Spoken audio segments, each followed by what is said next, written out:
quick word to introduce Dr. Helen Smith, who's doing her postdoctoral research at the University of Sheffield.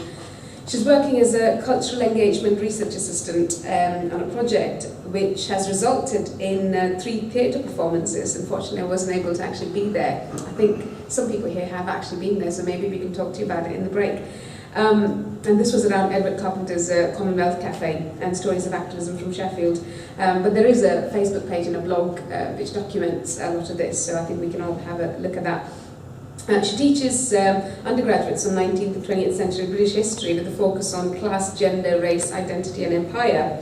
Her continuing research, and I think she worked on her PhD thesis on the subject of northern working class men, sexuality, class and masculinity in the period 1895 to 1957. And she's currently working on an edited collection dealing with love and romance in the 20th century. So that's Dr. Helen Smith for you. We'll now take over.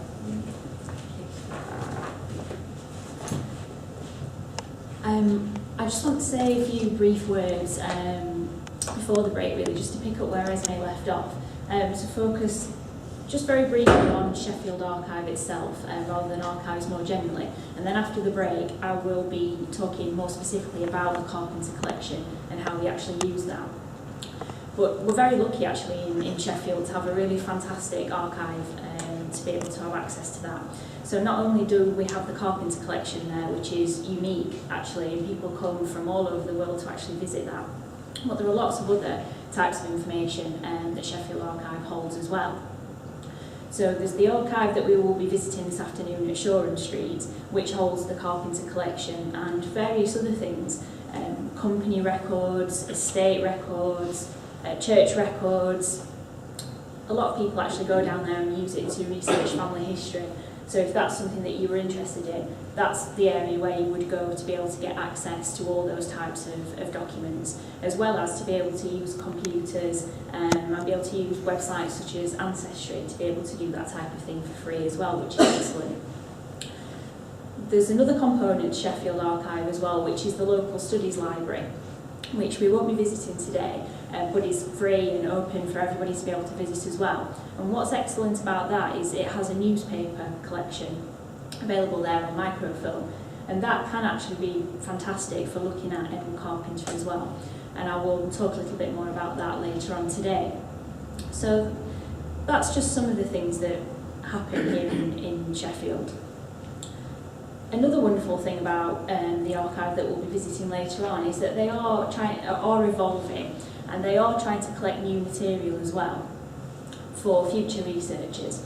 So it's, as Esme was saying, it's somewhere where we can go and we can look at very valuable and interesting documents to learn all sorts of things about the past.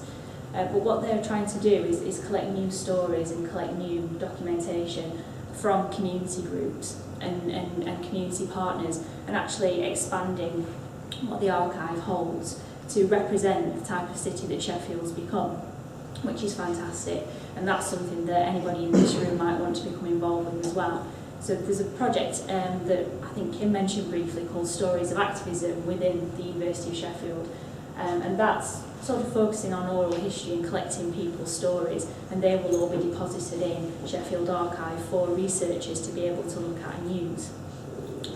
So a couple more practical things really about the archive and what we can perhaps expect this afternoon.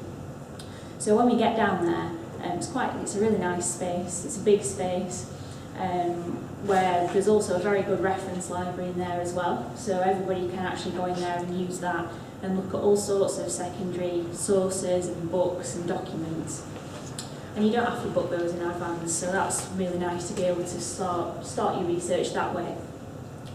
And then there are the documents that we will be looking at, available in their sort of original form, which is fantastic to be able to have that sort of connection to the past. And I think that's really important as a historian or as a researcher, to be able to make it real and to be able to get hold of those documents and to see the handwriting and see the way that things were published and printed. And I think that's one of the key things that although digitising archives is fantastic, I still think that's very important for the historian to be able to get that connection with the past, and that's something we'll be able to do this afternoon. So that's really all I wanted to say at this point, more generally about Sheffield Archives and what we've got in the city.